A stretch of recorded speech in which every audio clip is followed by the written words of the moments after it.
Welcome to the course on Python for data analytics, machine learning, and generative AI. Today, we will learn how modern artificial intelligence systems are able to create new content such as text, images, audio, and even videos. In the past, artificial intelligence was mainly used to analyze data and make predictions. But now, AI can also create things just like humans do. For example, AI can write essays, generate images, compose music, and even create videos. This new capability is called generative artificial intelligence or simply generative AI. In this session, we will cover what is generative AI, traditional AI versus generative AI, the basic architecture of generative AI, training and inference phase, types of generative AI models, retrieval augmented generation and transformation models, alternative neural networks, and how to evaluate generative AI. Let us start by understanding the meaning of generative AI. What is generative AI? Generative AI is a type of artificial intelligence that creates new content. This content can be text, images, music, videos, or even computer code. The system learns from large amount of existing data. For example, if an AI system is trained on thousands of pictures of animals, it learns what animals look like. Later, it can generate a completely new image of an animal, even if that exact image never existed before. Similarly, if an AI model reads millions of books and articles, it learns how language works. Then it can generate new sentences, paragraphs, or even full articles. So, the main idea is simple. Generative AI learns patterns from data and then it uses those patterns to create new content. This ability makes generative AI very powerful and useful in many industries. Before generative AI becomes popular, most artificial intelligence systems were designed to classify or analyze data. These systems are called discriminative AI models. For example, an email system may classify messages as spam or not spam. An image recognition system may identify whether a picture contains a dog, a cat, or a car. These systems are good at identifying patterns, but they cannot create new content. Generative AI is different. Instead of only analyzing data, it creates new data. For example, a generative AI system can create a new image from a text description. It can write a story based on a topic. It can generate music, voices, and even videos. So, the major difference is this.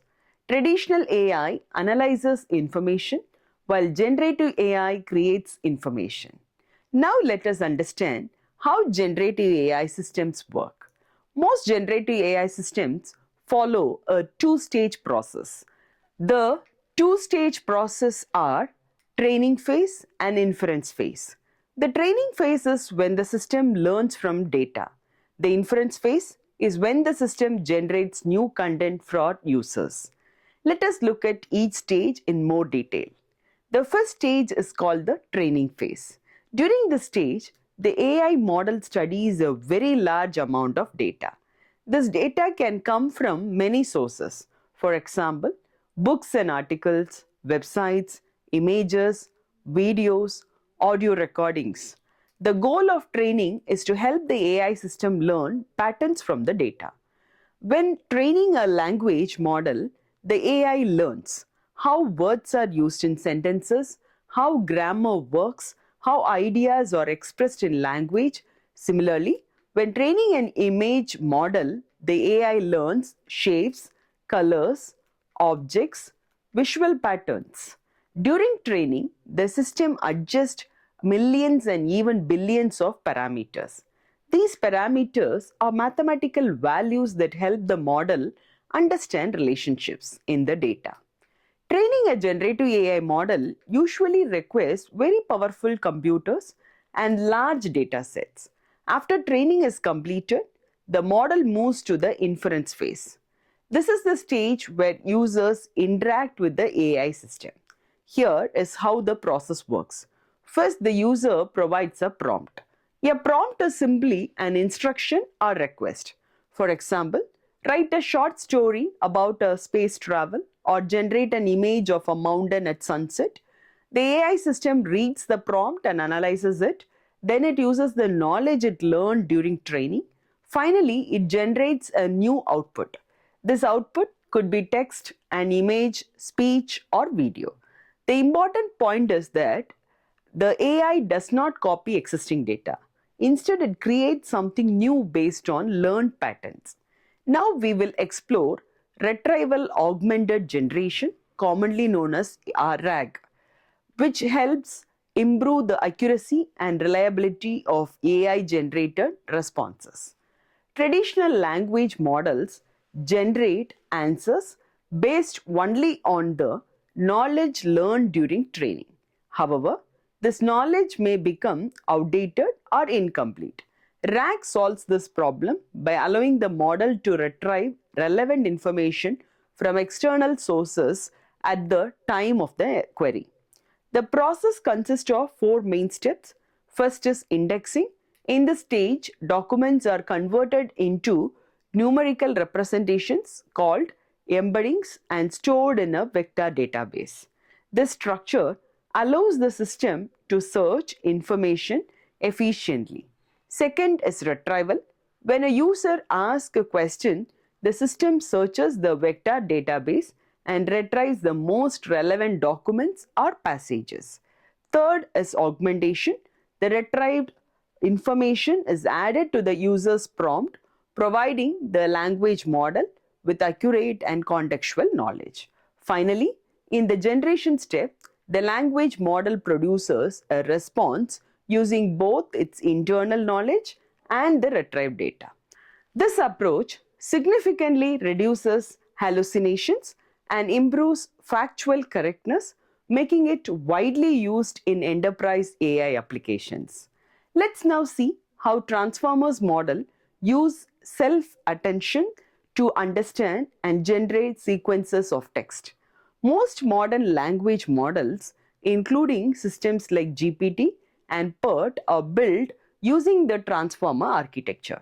The key idea behind transformers is the ability to analyze relationships between words using a mechanism called self-attention.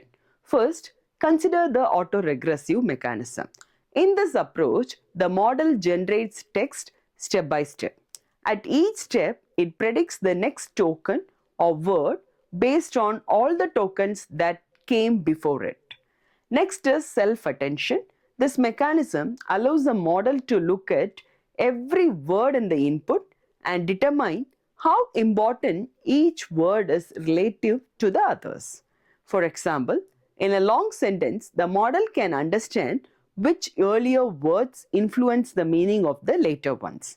This ability helps the model capture long-range dependencies in language, which is essential for tasks like translation, summarization, and code generation. However, there is also a trade-off because tokens are generated one at a time. Producing long outputs can be computationally slower. Overall, transformers have revolutionized natural language processing by enabling models to understand context more effectively than previous architectures. Now let's examine the diffusion models, which are widely used in generating images in modern AI systems. Diffusion models work through a process called iterative denoising. The idea is surprisingly simple but very powerful. First, the model starts with pure random noise. This noise contains no recognizable structure or information. Then, through a series of steps, the model gradually removes the noise and refines the image. At each step, the system predicts what the image should look like, slightly improves it. This process is based on a concept called the reverse diffusion process. During training, Noise is added to real images step by step. The model learns how to reverse that process by removing noise and reconstructing the original image. Because of this approach, diffusion models can generate highly detailed and realistic images. They are also flexible and support tasks such as text to image generation, style transfer, image editing, and in painting, where missing parts of an image are reconstructed. Many modern AI image generators rely on diffusion models due to their ability to produce high quality visual results. Now, let's see the other alternative neural network architectures used for generative AI. The first architecture is variational autoencoders or VAEs. VAEs compress data into a smaller representation called a latent space. From this compressed representation, the model can reconstruct or generate new data. VAEs are useful for creating smooth transitions between different data samples and are often used in image generation and representation learning. The second architecture is generative adversarial networks or GANs. GANs consist of two neural networks that compete with each other. The generator creates synthetic data while the discriminator evaluates whether the data is real or fake.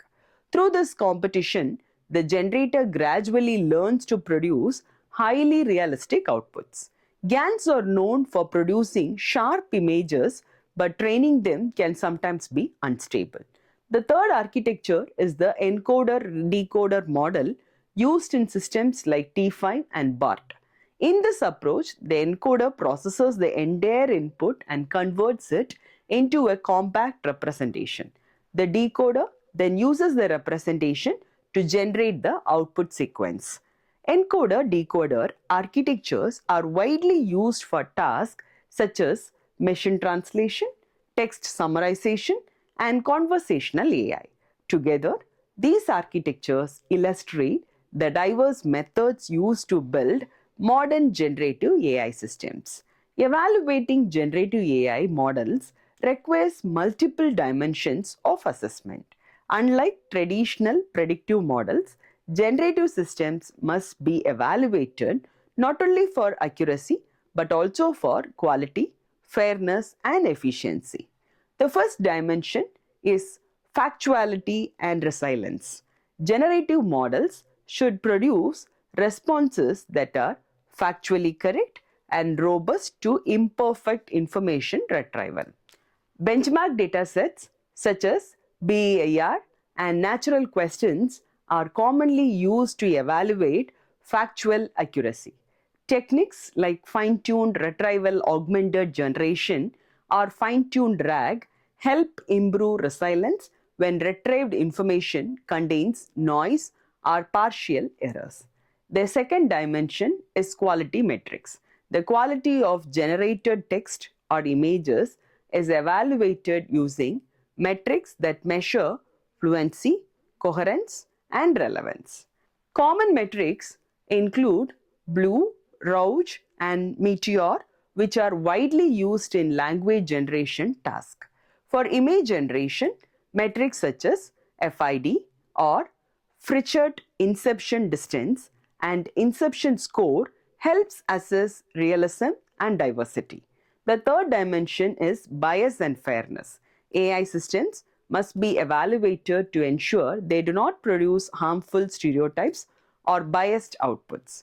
Tools such as BBQ, the bias benchmark for question answering, and StereoSet help researchers identify and measure bias in model responses. The final dimension is efficiency. Modern AI models can be computationally expensive, so researchers evaluate techniques that reduce computational cost without sacrificing performance.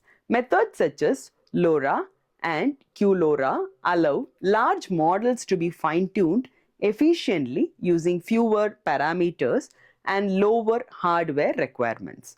Overall, this multidimensional evaluation framework ensures that generative models are not only powerful but also reliable, fair, and efficient for real world application. Generative AI is transforming how organizations create, analyze, and deliver digital content across multiple industries. In the area of text generation, AI powers virtual assistants, enables document summarization, and even assists developers through advanced coding tools. For image generation, businesses use AI in product design, fashion modeling, advertising, and even in medical imaging application.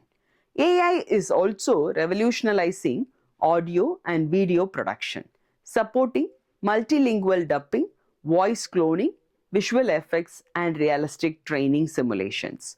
Together, these capabilities enable enterprises to innovate faster and apply AI solutions across diverse operational environments. Generative AI is playing a major role in democratizing innovation and creativity worldwide. One of its most significant contributions is accelerating research and development, where AI can generate multiple predictive outcomes, simultaneously reducing the time needed to solve complex scientific problems. It also enhances personalization, allowing organizations to create tailored marketing campaigns and highly customized product designs. Importantly, generative AI empowers non experts, enabling individuals without deep technical knowledge to create high quality digital content. As a result, these capabilities stimulate economic growth, drive rapid innovation, and create entirely new opportunities and job sectors. Despite its advantages, adapting generative AI also introduces several important challenges. One key concern is data dependence, as AI models rely heavily on training data, and biased or incomplete datasets can lead to inaccurate or unfair outcomes. Another challenge is limited output control, where models may occasionally produce irrelevant or misleading responses. Organizations must also consider the high computational cost required to train and maintain advanced AI systems. Finally, ethical and legal concerns, including misinformation, deepfakes, and copyright violations, highlight the need for responsible governance and regulation. Let's summarize now. Generative AI should be viewed not as a replacement for humans, but as a powerful tool that enables human creativity and productivity.